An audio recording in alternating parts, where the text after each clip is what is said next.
Hello நண்பா, இந்த உலகத்துல நீங்க சக்சஸ்ஃபுல்லா மாறணும்னா உங்களுக்கு தேவைப்படுற ஃபர்ஸ்ட் பேசிக் ரெக்குயர்மெண்ட் என்ன? வேற எதுவும் இல்ல, நம்மளோட ஹெல்த் தான். இதனாலதான் அந்த காலத்துல இருந்தே ஹெல்த் இஸ் வெல்த்னு சொல்லிட்டு வந்தாங்க.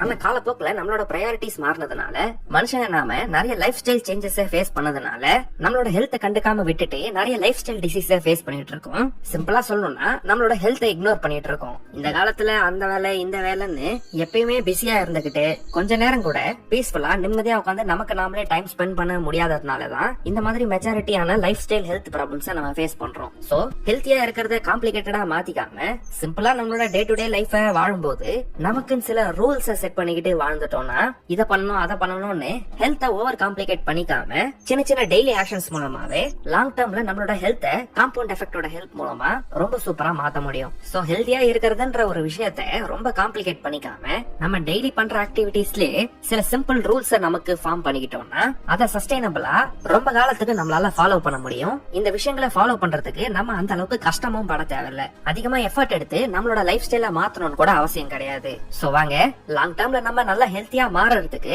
நம்ம ஃபாலோ பண்ண வேண்டிய அந்த சிம்பிளான 15 ஹெல்த் ரூல்ஸ் பத்தி இப்ப பாப்போம். Number 1, try to drink your food. எனது சாப்பாட குடிக்கணுமா? என்ன சொல்றீங்கன்னு கன்ஃபியூஸ்டா இருக்கீங்கன்னா இதோ எக்ஸ்பிளைன் பண்றேன் பாருங்க.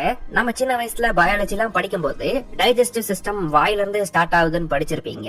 ஆனா இந்த விஷயம் எல்லாம் படிச்சிருந்தாலும் டெய்லி லைஃப்ல அதை சரியா யூஸ் பண்ண மாட்டோம். ஆயுர்வேதத்தை பொறுத்த வரைக்கும் நம்ம சாப்பிடுற சாப்பாட ஒரு 32 டைம்ஸ் சூவ் பண்ணி வாயிலே முக்காவாசி அரைச்சு அதுக்கப்புறம் தான் வயிற்றுக்குள்ள அனுப்பணும்னு சொல்லியிருப்பாங்க.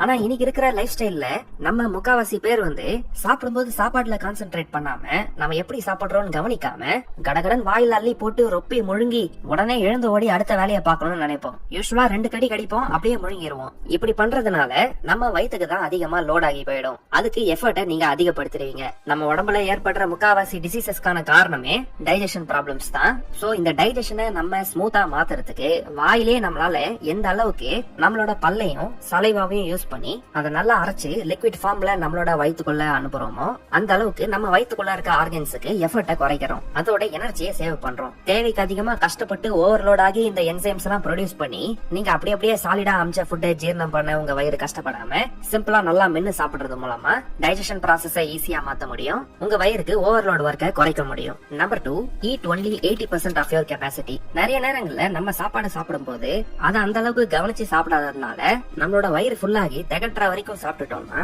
இப்படி இருக்க நம்ம ஸ்டமக்கு எந்த ஸ்பேஸும் கொடுக்காம ஃபுல்லா அதை ஃபில் பண்ண மாதிரி ஆகிடும். யூஸ்வலா டைஜஸ்ட் ஆகும்போது நம்ம ஸ்டமக் ஒரு சர்னிங் ஆக்டிவிட்டியை பண்ணும். ஃப்ரீக்வெண்டான டைம் இன்டர்வல்ஸ்ல நம்மளோட சாப்பாடும் ஹைட்ரோகுளோரிக் ஆசிட் அண்ட் பெப்சின் மாதிரி ஸ்டொமக் ஆசிட் எல்லாம் சேர்ந்து நல்லா மிக்ஸ் ஆகி டைஜஷன் பண்றதுக்கு நம்ம ஸ்டமக் இந்த மாதிரி ஒரு சர்னிங் மூவ்மெண்ட் பண்ணும். சாப்பாடு ரொம்ப ஃபுல்லா சாப்பிடுறப்ப இந்த சர்னிங் ஆக்டிவிட்டியை பண்றதுக்கு அதுக்கு இடமே இருக்காது. சோ இதனால அரைகுறையா டைஜஸ்ட் ஆன ஃபுட் அடுத்த ப்ராசஸ்க்கு போகும். இந்த மாதிரி தொடர்ந்து ரொம்ப காலமா இம்ப்ராப்பர் டைஜஷனே ஆகிட்டு இருந்ததுன்னா அசிடிட்டி, பேட் பிரெத்னு நமக்கு நிறைய ஹெல்த் ப்ராப்ளம்ஸ் கிரியேட் பண்ணும். இதனால செகண்ட் ஹெல்த் ரூல் இதுதான். ஃபுட்டை எப்பயுமே 75 to 80% ஸ்டொமக் லெவல்ல சாப்பிடுங்க. Number 3, eat only when you are hungry. அந்த காலத்துல தான் பசிச்சா மட்டும் தான் சாப்பிடுவாங்க. இந்த காலத்துல போர் அடிச்சா கூட சாப்பிடுவாங்க. படம் பார்த்துக்கிட்டே ஸ்நாக்ஸ் சாப்பிடுறதோ பாப்கார்ன் சாப்பிடுறதோ பசிக்கும் போது ஓரளவுக்கு லிமிட்டா சாப்பிட்டா பரவாயில்ல. ஆனா அந்த படம் முடியற வரைக்கும் நம்ம ஏதாவது குறைச்சுக்கிட்டே இருக்கணும்னு சம்டைம்ஸ் எவ்வளவு சாப்பிடுறோம்னே தெரியாம இந்த மாதிரி பசியே இல்லாத டைம்ல நம்ம சாப்பிட்டுறோம். யூஸ்வலா இந்த மாதிரி snack items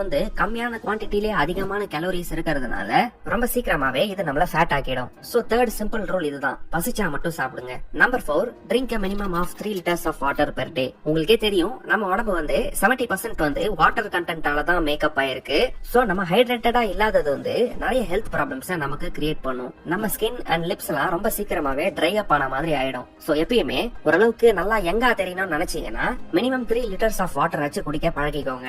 number 5, limit eating whatever was not available before 200 years. இந்த காலத்துல கன்வீனியன்ஸ்க்காக நம்ம நிறைய பேக்கேஜ்டு ஃபுட்டை சாப்பிட ஆரம்பிச்சிட்டோம். நார்மலான ஃபுட்டை விட இந்த பேக்கேஜ் ஃபுட்டுக்கு யூஸ்வலா டேஸ்ட் ரொம்ப அதிகமா இருக்கிறதுனால நிறைய ஃபுட் சயின்டிஸ்ட் எல்லாம் சேர்ந்து டேஸ்ட்டை இன்க்ரீஸ் பண்ணணும்னு அவங்க ப்ராடக்ட்டும் அதிகமா செல் ஆகணும்னு அவங்க ஸ்ட்ராட்டஜி எல்லாம் ஃபார்ம் பண்ணி அதை ரெடி பண்ணதுனால இந்த மாதிரி ப்ராசஸ்ட் ஃபுட்டை நம்ம அதிகமா கன்சியூம் பண்ண ஆரம்பிச்சிடுறோம். இந்த காலத்துல ப்ராசஸ் ஃபுட்டை அவாய்ட் பண்றது கஷ்டம் தான். சமைக்க தெரியாதவங்களுக்கு அது கொஞ்சம் ஹெல்ப்ஃபுல்லா இருக்கு. ஆனா எப்பயுமே ப்ராசஸ் ஃபுட் சாப்பிட்டுட்டே இருந்தீங்கன்னா உங்க ஹெல்த் ரொம்ப மோசமாயிடும். சோ முடிஞ்ச அளவுக்கு கண்டெய்னர்ல பேக்கடா வர ப்ராசஸ்ட் ஃபுட்டை அவாய்ட் பண்ணுங்க. எல்லாத்தையும் அதோட நேச்சுரலான ஃபார்ம்ல கன்சியூம் பண்ண பாருங்க. முடிஞ்ச அளவுக்கு ஹோம் குக்டு ஃபுட்டை சாப்பிடுங்க.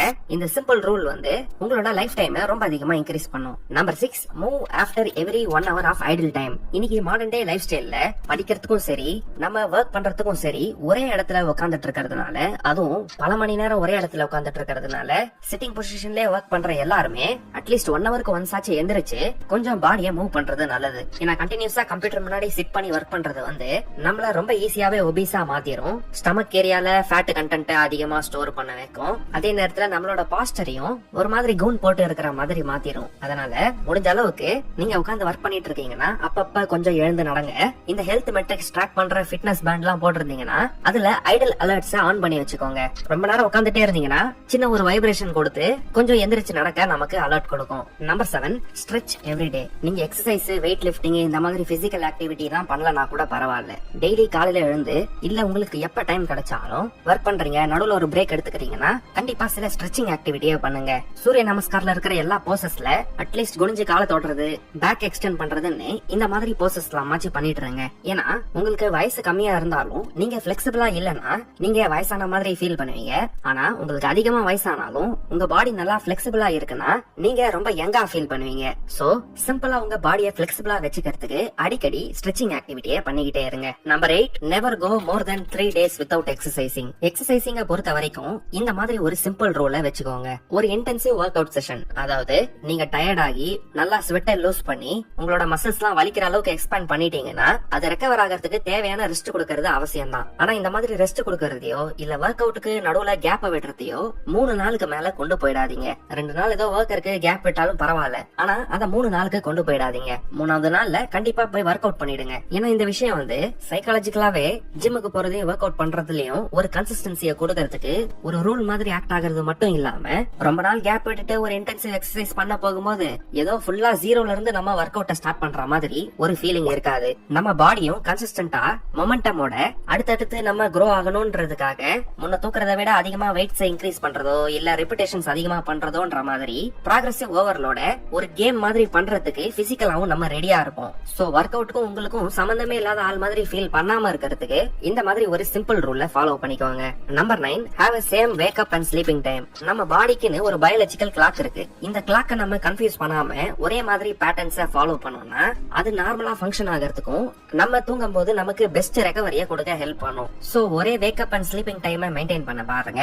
இந்த sleeping and wake up time நேச்சுரலான டே அண்ட் நைட் டைம்க்கு அலைன் ஆகிற மாதிரி பாத்துக்கோங்க. முடிஞ்ச அளவுக்கு நைட் ஷிஃப்ட் ஒர்க்ஸ் அவாய்ட் பண்ண பாருங்க. Number 10, two nothing to com your mind. இந்த காலத்துல நம்மளால நிறைய விஷயங்கள்ல போக்கஸ் பண்ண முடியல. நம்மளோட மென்டல் ஸ்ட்ரெஸ் லெவல் ரொம்ப அதிகமா இருக்கு. இத பண்ணும் அதை பண்ணும் யோசிச்சுக்கிட்டே இருப்போம். நடுவுல போனை செக் பண்ணுவோம், யாராவது கால் பண்ணுவாங்க, அப்படி இப்படின்னு எல்லா ஆப்ஸ்ல இருந்து நோட்டிபிகேஷன் வந்துட்டு இருக்கும். இந்த மாதிரி ரெஸ்ட்லெஸ்ஸா இருக்க நம்மளோட மைண்ட கொஞ்சமாவது அதோட போக்கஸ் ரீகைன் பண்ண வைக்கணும்னா உங்களால முடிஞ்சா அட்லீஸ்ட் 10 மினிட்ஸ்க்கு டெய்லி மெடிடேட் பண்ண ட்ரை பண்ணுங்க. உங்களுக்கு மெடிடேஷன் எப்படி பண்ணணும்னு தெரியலனா நம்ம சேனல்ல ஆல்ரெடி அப்லோட் பண்ண வீடியோவை பாருங்க. என்ன ட்ரை பண்ணாலும் மெடிடேஷன் உங்களால பண்ண முடியலனா, ஒரே விஷயத்துல போக்கஸ் பண்ண முடியலனா அட்லீஸ்ட் சிம்பிளா நீங்க முடிச்சிட்டு இருக்கும்போது ஒரு சைலண்டான பிளேஸ்ல உட்கார்ந்து உங்க கண்ணை மூடி எதை பத்தியுமே யோசிக்காம கொஞ்ச நேரம் ரிலாக்ஸ்டா இருக்க ட்ரை பண்ணுங்க. இது ரெஸ்ட்லெஸ்ஸா இருக்க உங்களோட மைண்ட காம் டவுன் பண்ணி நீங்க போக்கஸ் பண்ற எபிலிட்டியை ரொம்ப சூப்பரா இம்ப்ரூவ் பண்ணும். முக்கியமா இத ஏதாவது ஒரு இம்பார்ட்டன்ட் ஒர்க் ஆரம்பிக்கிறதுக்கு முன்னாடி பண்ணுங்க. நீங்க நினைச்சதை ஈஸியா முடிக்க ரொம்ப ஹெல்ப்ஃபுல்லா இருக்கும். Number 11, don't drink lots of water immediately after you eat. இந்த 11th ரூல்ல நம்ம என்ன பார்க்கணும்னா, சாப்பிட்டு முடிச்ச உடனே யூசுவலா ரொம்ப அதிகமான குவான்டிட்டிஸ்ல தண்ணியை குடிக்காதீங்க. சும்மா வாயை நினைக்கிற அளவுக்கு, வாயில இருக்க ஃபுட் பார்ட்டிகல்ஸ் கிளீன் பண்ற அளவுக்கு கொஞ்சமா தண்ணியை குடிச்சிட்டு நிறுத்திக்கோங்க. அப்படியே ஏதாவது லிக்விட் கண்டென்ட் குடிக்கணும்னு ஃபீல் பண்ணீங்கன்னா கூட ஜூஸ் மாதிரி ஐட்டம்ஸ் குடிங்க.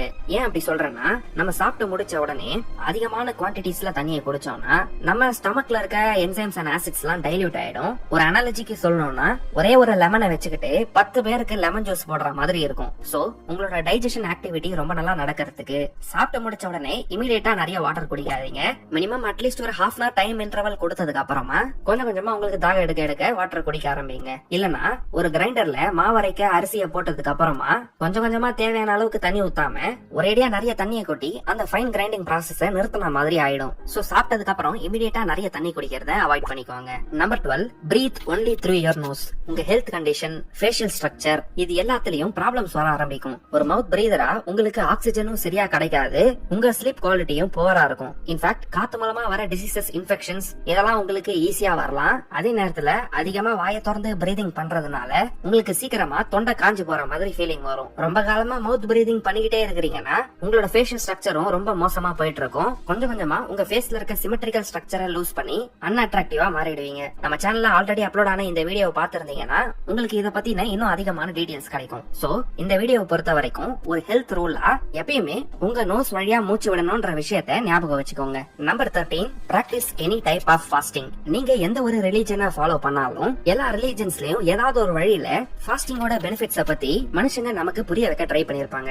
சுத்தமா சாப்பிடாம இருந்தாலும் சரி, இல்ல லிக்விட் ஃபாஸ்டிங் இருந்தாலும் சரி, இல்ல மாடர்ன் டேல நிறைய பேர் ஃபாலோ பண்ற இன்டர்மிட்டன்ட் ஃபாஸ்டிங்க நீங்க ஃபாலோ பண்ணாலும் சரி, ஏதாவது ஒரு வழியில உங்க டைஜஸ்டிவ் சிஸ்டம்க்கு ரெஸ்ட் கொடுங்க. ஏன்னா ஃபாஸ்டிங் மூலமா உங்க டைஜஸ்டிவ் சிஸ்டம்க்கு ரெஸ்ட் கொடுக்கும்போது உங்க பாடியில ஆட்டோஃபேக்ன்ற ஒரு ப்ராசஸ் ஆக்டிவேட் ஆகும். உங்க பாடியில இருக்க ஸ்டோர்ட் இல்ல கன்சர்வ்ட் எனர்ஜியை கொஞ்சம் கொஞ்சமா ரிமூவ் பண்ணி உங்க உடம்புக்கு தேவையான தெம்பை கொடுக்கும். இன்டர்மிட்டன்ட் ஃபாஸ்டிங்கையும் ஒர்க் அவுட்டும் கரெக்டான குவான்டிட்டியில பண்ணிக்கிட்டே இருந்தீங்கன்னா உங்க பாடியில அதிகமா ஃபேட் கண்டென்ட் ஸ்டோர் ஆயிருக்குன்னா கொஞ்சம் கொஞ்சமா அந்த ஸ்டோர் ஆன ஃபேட் செல்ஸ்ல இருந்து எனர்ஜியை எடுத்துக்கிட்டு உங்களோட பாடியில இருக்க எல்லா செல்ஸையும் ஒரு மாதிரி ரீசைக்கிள் பண்ணி யூஸ் பண்ண ஆரம்பிக்கும். உங்க பாடியோட இந்த மாதிரி சிஸ்டமேட்டிக் ஃபங்க்ஷன்ஸை நீங்க ரெகுலரா ஆக்டிவேட் பண்ணி யூஸ் பண்ணும்போது உங்க ஓவரால் இம்யூனிட்டியும் ரொம்ப அதிகமா இம்ப்ரூவ் ஆகும். சோ கண்டிப்பா மந்த்லி சில நாட்களுக்காச்சு இந்த மாதிரி ஃபாஸ்டிங் இருக்க ட்ரை பண்ணுங்க. இல்ல சிம்பிளா இன்டர்மிட்டன்ட் ஃபாஸ்டிங்கையே உங்களோட லைஃப் ஸ்டைலா மாத்திருங்க. அது உங்களோட ஹெல்த் கண்டிஷனை ரொம்ப அதிகமா இம்ப்ரூவ் பண்ணும். Number 14, be in com places as much as possible. இன்னைக்கு மாடர்ன் டே உலகத்துல நாய்ஸ் பொல்யூஷன் வந்து ரொம்ப அதிகமா இருக்கு. உங்க வீட்ல ஓடுற மோட்டார், எலக்ட்ரிக்கல் எக்யூப்மெண்ட்ஸ்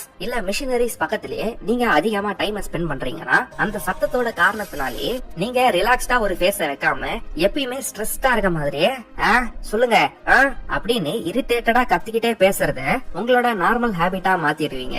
எப்பயுமே அதிகமா சத்தம் இருக்கிற இடத்துல இருந்தீங்கன்னா இந்த மாதிரி ஸ்ட்ரெஸ்ஸோட நீங்க இருக்கிறதுனால உங்களுக்கு ஹை பிளட் பிரஷரும் ஃபியூச்சர்ல ஹார்ட் டிசீஸ் வர்றதுக்கும் சான்சஸ் அதிகமாயிடும். சோ முடிஞ்ச அளவுக்கு கண்டினியூஸா இந்த மாதிரி லாங் டைம் பீரியட்ஸ்க்கு அதிக நாய்ஸ் இருக்க என்வாயர்மெண்ட்டை அவாய்ட் பண்ண ட்ரை பண்ணுங்க. Number 15, get some sunlight everyday. நீங்க டிப்ரெஸ்டா ஃபீல் பண்றீங்களா? வெளியே போய் வானத்தை பாருங்க, கொஞ்சம் சன்லைட் படுற மாதிரி இடத்துல நில்லுங்க. ஏன்னா உங்க கண்ணு வழியா இந்த சன் ரேஸ் வந்து உங்க ரெட்டினாவை ரீச் பண்ணும்போது ஆட்டோமேட்டிக்கா உங்க பாடி வந்து செரோட்டோனின்ன்ற ஃபீல் குட் ஹார்மோனை ப்ரொடியூஸ் பண்ணுன்னு சொல்றாங்க. இதுதான் உங்களோட டிப்ரெசிங் மூட ரெகுலேட் பண்ணி எமோஷன்ஸை கண்ட்ரோல் பண்ணி உங்களை நார்மலாவே ஒரு நல்ல மைண்ட் செட்ல வைக்க ஹெல்ப் பண்ணும். அது மட்டும் இல்லாம நமக்கு தேவையான வைட்டமின் டி சப்ளை கிடைச்சு நம்மளோட போன்ஸ் வந்து ஸ்ட்ராங்கா இருக்கிறதுக்கும் இந்த சன்லைட் வந்து ஹெல்ப் பண்ணும். அதுக்குன்னு நீங்க எப்பயுமே சன்லைட் எக்ஸ்போஷரோட இருக்கணும்ன்றது அவசியம் கிடையாது. டெய்லி ஒரு 10 மினிட்ஸ் ஆஃப் சன்லைட் எக்ஸ்போஷர் கிடைச்சாலே நம்ம பாடிக்கு போதுமான அளவுக்கு சரியா இருக்கும். யூசுவலா அதிகமா ஸ்ட்ரெஸ்ஸா இருக்கிறவங்க, டிப்ரெஷனோட இருக்கிறவங்க ஒரே ரூம்குள்ள அடைஞ்சு கிடக்காம ஜஸ்ட் போய் வெளிச்சமா இருக்க நேரத்துல வானத்தை பாக்குறது மூலமாவே அவங்களோட சேடான டிப்ரெசிங்கான மூட்ல கண்டிப்பா ஒரு இம்ப்ரூவ்மெண்ட் தெரியும். இதனால உங்க மென்டல் ஹெல்த்தை நல்லா மெயின்டைன் பண்றதுக்கு 15th ரூலா சன்லைட் எக்ஸ்போஷரையும் டெய்லி உங்க உடம்புக்கு தேவையான அளவுக்கு கொடுங்க. சோ நம்ம இந்த வீடியோல பார்த்த 15 ஹெல்த் ரூல்ஸ் ஒரு சம்மரியா பார்க்கணும்னா அதுதான் ஒரு லிஸ்டா இப்ப உங்க கண்ணு முன்னாடி இருக்கு. உங்களுக்கு தேவைப்பட்டா இதை நீங்க ஒரு ஸ்கிரீன்ஷாட் எடுத்து வச்சுக்கோங்க. வீடியோ பிடிச்சிருந்தா லைக் பண்ணுங்க, கமெண்ட் பண்ணுங்க, உங்க ஃப்ரெண்ட்ஸ் அண்ட் ஃபேமிலி மெம்பர்ஸ்க்கு ஷேர் பண்ணுங்க. சிம்பிளான சில ஹெல்த் ரூல்ஸ் மூலமா லாங் டர்ம்க்கு சஸ்டைனபிளா அவங்களோட ஹெல்த்தை கரெக்டா மெயின்டைன் பண்றதுக்கு இந்த ரூல்ஸ் அவங்களுக்கு ஹெல்ப்ஃபுல்லா இருக்கும். நம்ம சேனல்ல ஆல்ரெடி அப்லோட் பண்ண ஹெல்த் ரிலேட்டட் வீடியோஸை இங்க கிளிக் பண்ணி பாருங்க. சேனலுக்கு இன்னும் சப்ஸ்கிரைப் பண்ணலாம், சப்ஸ்கிரைப் பண்ணிட்டு எங்களை இன்ஸ்டாகிராம் அண்ட் டெலிகிராம்ல ஃபாலோ பண்ணணும்னு நினைச்சீங்கன்னா டிஸ்கிரிப்ஷன்ல இருக்க லிங்க்ஸ் யூஸ் பண்ணி ஃபாலோ பண்ணுங்க. கடைசியா தேங்க்யூ ஃபார் வாட்சிங்.